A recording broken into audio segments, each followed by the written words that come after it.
पर यहाँ तशरीफ़ लाए। मैं चाहूँगा कि इस मुख्तसर प्रेस ब्रीफिंग का आगाज़ करूँ, अपने दोस्तों को पाकिस्तान हाउस में वेलकम करूँ। आप सब जानते हैं डॉक्टर ताहिर कादरी साहब को, उनकी इल्मी दीनी खिदमात को, उनकी सियासी खिदमात को, उनकी वतन से मोहब्बत को, जिस तरह वो दिन रात एक कर रहे हैं इस कौम की, इस मुल्क की बेहतरी के लिए। तो आज मैं खुश आमदीद कहूँगा। उनके साहबजादे हमारे साथ मौजूद हैं, डॉक्टर हुसैन मोइनुद्दीन कादरी साहब, उसके साथ हमारे बहुत ही प्यारे दोस्त हैं और आप सब जानते हैं खुर्रम नवाज़ गंडापुर साहब को, इनके तमाम दोस्तों को जिनका ताल्लुक़ पाकिस्तानी अवाम तहरीक से है, और मिनाजुल कुरान के दोस्तों को यहाँ खुश आमदीद कहते हैं सबको पाकिस्तान हाउस में। मुस्तफ़ा कमाल साहब, अनीस कायम खानी साहब और हमारी ऊपर बड़ी तफसील गुफ्तगू हुई है, जिसमें जो मुल्क में इस वक्त मौजूदा सियासी सूरत हाल है उस पर तफसीली बातचीत हुई है। सबसे अहम हमने जो डिस्कशन की है वो हमारा सानिया मॉडल टाउन के हवाले से हुआ है कि हम आज भी इस बात पर कायम हैं और हमारा मौक़िफ़ वही है जो पहले रोज़ से था कि हम सानिया मॉडल टाउन के शोहदा का इंसाफ चाहते हैं। हम इस बात पर बिल्कुल यकीन रखते हैं, हमने इन्हें यकीन दिलाया है कि सियासी जिद्दोजहद हो, मुज़ाहिमती जिद्दोजहद हो, पुरअमन प्रोटेस्ट का काम हो, इस फ़र्ज़ के अंदर और इन शोहदा को इंसाफ दिलाने के लिए, उस हसूल के लिए जिस जिद्दोजहद में हमें आवाज़ लगाएंगे, हम इनके साथ खड़े होंगे। मॉडल टाउन का वाक़या बिल्कुल क्लियर है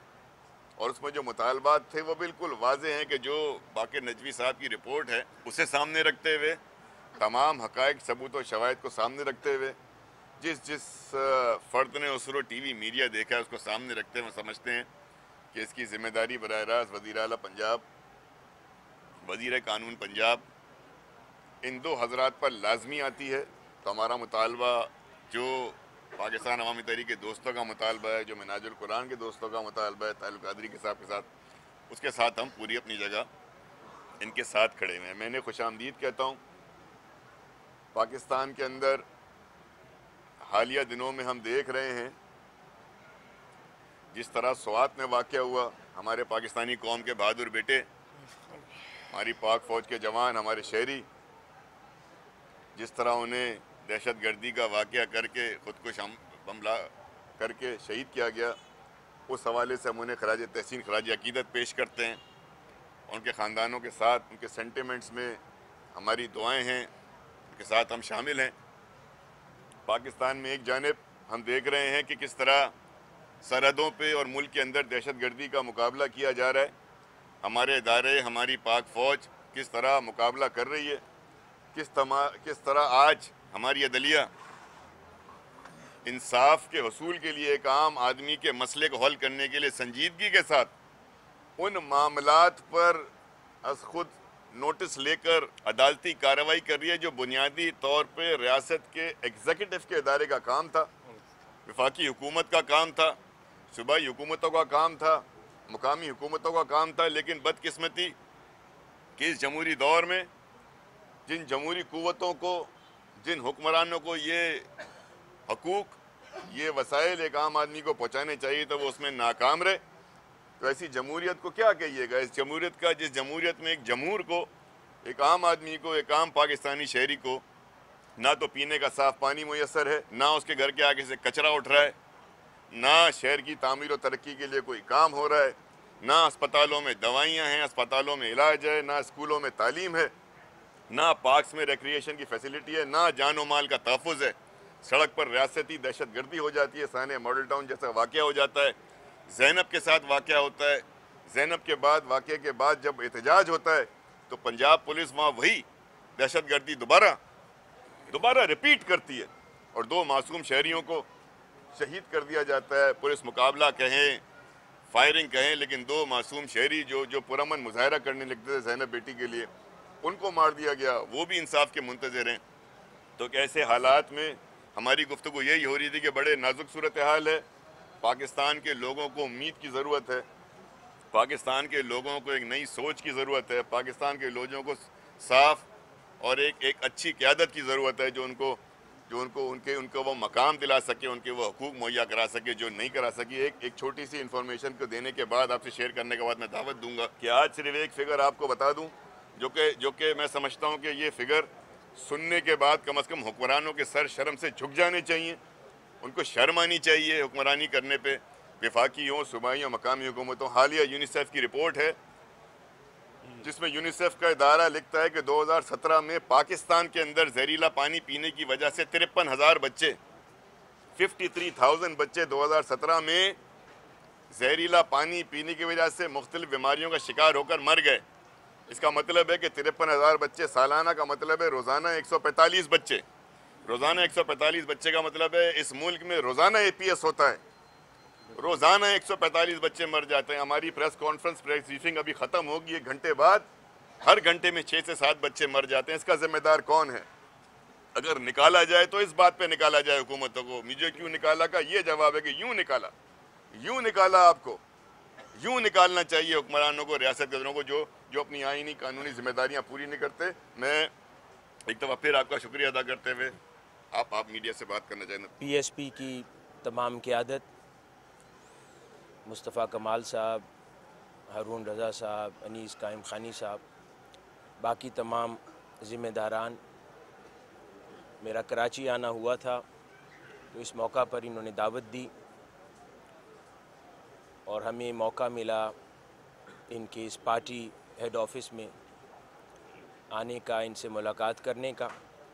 तो यहाँ आने की एक और बुनियादी वजह भी थी कि पिछले कुछ अरसे में सानिया मॉडल टाउन के हवाले से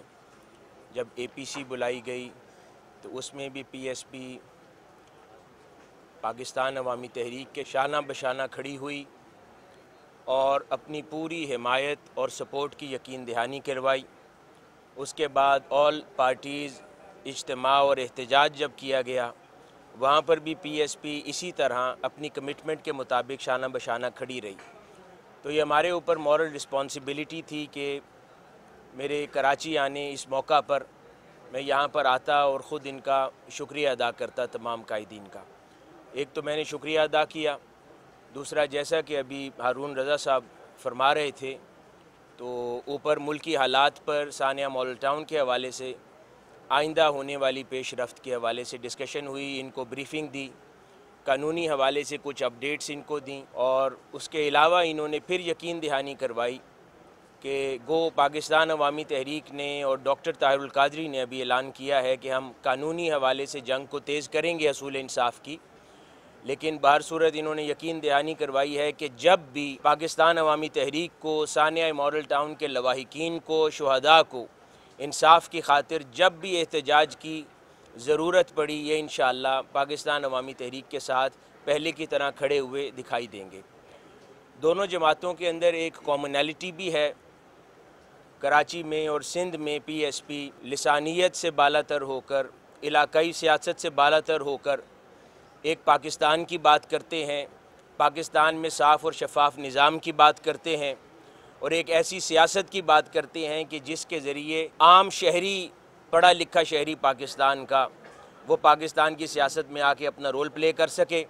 और यही पैगाम, यही मंशूर प्रोफेसर डॉक्टर मोहम्मद ताहिरुल कादरी साहब का है, पाकिस्तान अवामी तहरीक का है, जो पिछले 27-28 साल से कमोबेश आप पाकिस्तान के गली कूचों में इस पैगाम को आम कर रहे हैं। और जैसा कि अभी तज़किरा हुआ, कसूर के अंदर जो एहतजाज के लिए निकलने वाले लोगों पर जुल्म ढाया गया, मैं पूरी कौम की तवज्जो मबजूल करवाना चाहता हूँ 2014 की तरफ कि जब डॉक्टर साहब ने धरना दिया हुआ था और उस धरने के ऊपर पुलिस की तरफ से मजालिम किए गए। उससे पहले सानिया मॉडल टाउन बपा किया गया और उस वक्त डॉक्टर साहब ने एक बात पूरी कौम के सामने मीडिया में कही थी कि अगर आज अपना हक लेने के लिए और एहतजाज पर होने वाले जुल्म के ख़िलाफ़ खड़े ना हुए तो फिर पाकिस्तानी कौम दोबारा कभी एहतजाज नहीं कर सकेगी, उनसे उनका हक छीन लिया जाएगा। और यही जब कसूर के अंदर वो ज़ैनब शहीद के इंसाफ की खातिर जब अहलियान कसूर पुलिस के सामने खड़े थे, अपनी एहतजाज की आवाज़ बुलंद कर रहे थे और जब पुलिस ने उन पर गोली चलाई तो मेरे कानों में वही 2014 की डॉक्टर साहब की वो आवाज़ दोबारा बुलंद हो रही थी, कानों में आवाज़ सुनाई दे रही थी कि आज वो वक्त आ गया है कि अब पुरअमन एहतजाज के लिए कौम जब भी निकलेगी, पुलिस वालों के इतने हौसले बुलंद हो गए हैं, हुक्मरानों के इतने हौसले बुलंद हो गए हैं कि उन्हें पता है कि वो अपनी गोली से जितने मर्जी बंदों को गिरा दें, उनको मार दें, उनका जीना दोबर कर दें, उनको ज़ख्मी कर दें, उनकी जानें ले लें, कोई पूछने वाला नहीं है। और यही हुआ कि कसूर के वाक़या में वो 2 लोग नहीं 3 लोग थे, उनमें से एक और भी होने वाला शहीद था पाकिस्तान का शहरी, जिसकी आवाज़ को दबा दिया गया, और बाकी 2 लोगों की भी जानें ले ली गईं।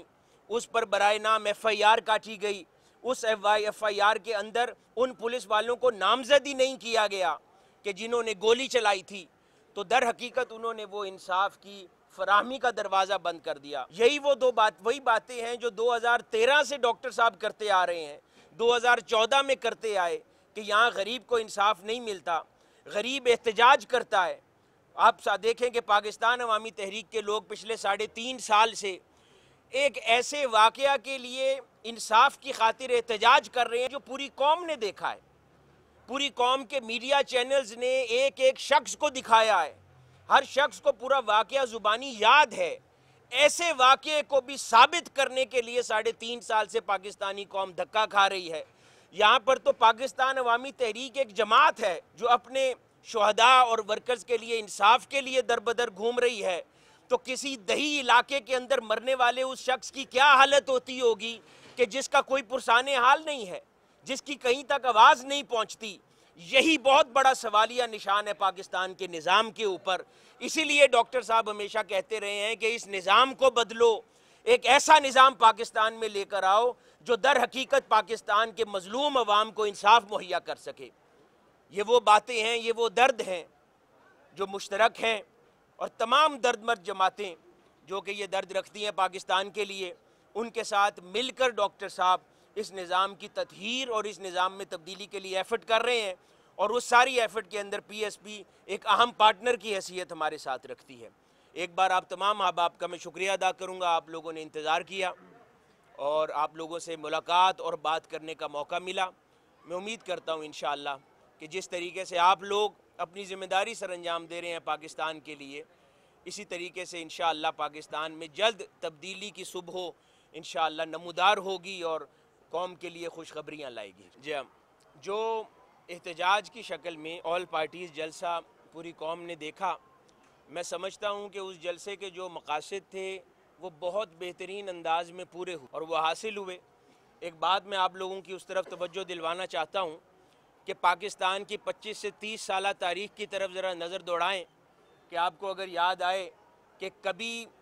बड़ी सियासी जमातें और इतनी बड़ी तादाद में सियासी कायदीन रहनुमा किसी एक प्लेटफॉर्म पर कभी जमा हुए हों। ये मेरा ख्याल में बहुत बड़ा क्रेडिट डॉक्टर साहब और उनकी सियासी बसीरत को जाता है कि उन्होंने पाकिस्तान को वो मंजर दिखाया, पाकिस्तानी कौम को, कि पाकिस्तान की पूरी सियासी अपोजिशन की जो क्लास थी और कम्युनिटी थी, उनको एक प्लेटफॉर्म पर लाकर बिठा दिया और एक वाज़े पैगाम पूरी कौम को दे दिया कि जब भी ऐसे ह्यूमैनिटेरियन नौइयत के मौज़ूआत और इश्यूज़ आएंगे, इंशाअल्लाह मुल्क की क़यादत जो है आज भी उनको हल करने के लिए मुत्तहिद और मुत्तफ़िक है। जहाँ तक आपने पूछा उसका आगे का लाएमल, तो आपने सुना होगा उसके कुछ दिन बाद डॉक्टर साहब ने हमारी शूरा की पूरे इजलास हुआ था पाकिस्तान अवामी तहरीक की फ़ेडरल कौंसिल का, और उसके अंदर ये चीज़ तय पाई थी कि क्योंकि उस एहतजाज के बाद कसूर का वाक़या शुरू हो गया, उसके असूल इंसाफ की एक स्ट्रगल शुरू हो गई। उसके अलावा कुछ अहम फ़ैसला जात सुप्रीम कोर्ट की तरफ से भी सामने आए जिसके ऊपर एक सारे मीडिया की और कौम की तवज्जो मबजूल हो गई। तो इसके नतीजे में ये फ़ैसला किया गया कि इस वक्त एहतजाज को या किसी और जलसे को दोबारा इन हालात में करने की बजाय यहाँ बेहतर हालात उनको पाया गया कि हम अपनी कानूनी एफ़र्ट और स्ट्रगल को तेज़ करें, जिसका नतीजा हमें अल्हम्दुलिल्लाह मिला है। अब लाहौर के अंदर हमारा हाई कोर्ट में एक नया बेंच तश्कील हो गया है जिसमें हमारा केस फाइल हुआ है। ये शहबाज शरीफ, राना सनाउल्लाह और इन तमाम अहबाब की तलबियों के लिए और इनके वारंट जारी करवाने के लिए। तो ये उसके बाद हमारी ये अचीवमेंट है। इसके अलावा हमने इस्लामाबाद के अंदर एक सुप्रीम कोर्ट में केस चल रहा है हमारा, उसकी भी डेट्स आ गई हैं, तरसों इंशाअल्लाह है, कि जिसके अंदर वो जो नाअहली का केस है कि नवाज़ शरीफ प्रेसिडेंट हो सकते हैं जमात के या नहीं, तो वो भी हमने फ़ाइल किया था उसमें भी। तो हमें कानूनी हवाले से इसमें राह हमवार होती नज़र आ रही है। पाकिस्तानी अवाम को एक बार फिर पाकिस्तान के अदालती निज़ाम से बहुत उम्मीदें वाबस्ता हुई हैं, हमें भी हुई हैं। तो हम उम्मीद करते हैं कि इससे कानून तेज़ निकलेगा। अदरवाइज़ एहतजाज जो है वो हमारा कानूनी और कॉन्स्टिट्यूशनल राइट है। जब हमने देखा कि ये रास्ता बंद नज़र आता है और हमें हक मुहैया नहीं आता, तो कभी भी कहीं भी इंशाअल्लाह आपको वो मंजर दिखा देंगे जो आप जानते हैं पाकिस्तान अवामी तहरीक ही दिखा सकते। नहीं डॉक्टर साहब, पिछले कमों पे पिछले नहीं हुआ, आपने वैसे मजाहन आप कह रहे थे उन्हें क्या पता पाकिस्तान के मच्छर कैसे हैं, तो वो पिछले 6 माह पाकिस्तान में ही मुसलसल थे, तो उन 6 माह में मच्छर छुट्टियों पे तो थे नहीं, तो वो इन दिनों में भी होते हैं इधर इस तरह। मेरे ख्याल में पाकिस्तान की जो इस वक्त कानूनी स्ट्रगल की एफर्ट जो हमने शुरू की है, पूरी जमात उसको लेकर चल रही है। तो इस दौरान क्योंकि मुसलसल 6 माह से डॉक्टर साहब इधर थे, उनकी काफ़ी सारी मसरूफियात पेंडिंग थी यूरोप की, तो हमने रिक्वेस्ट की पार्टी ने कि इस दौरान जब ये कानूनी चीज़ चल रही है, इसमें कोई आपके एफर्ट्स या जलसे जुलूस नहीं हो रहे, तो इस दौरान आप अपनी यूरोप की मसरूफियात मुकम्मल कर रहे हैं, तो इंशाअल्लाह वो जल्द वापस आएंगे, कौम देख लेगी। और मैं हमेशा ये भी, आप लोग मेरे ख्याल में इसलिए भी बार बार पूछते रहते हैं क्योंकि आपको पता है कि जब डॉक्टर साहब मुल्क से बाहर जाते हैं, पूरे मुल्क की सियासत का पारा ठंडा हो जाता है, और जब फिर वो वापस आते हैं तो फिर धुआं निकलना शुरू हो जाता है। तो मैं समझता हूँ कि आप लोग इसलिए पूछते हैं, आपकी मोहब्बत है। नहीं, ये हिकमत अमली में कमी नहीं होती। मैं एक चीज़ अर्ज़ करूँ, जिस निज़ाम को आप गिराने चले हैं, जिस निज़ाम को आप चैलेंज कर रहे हैं,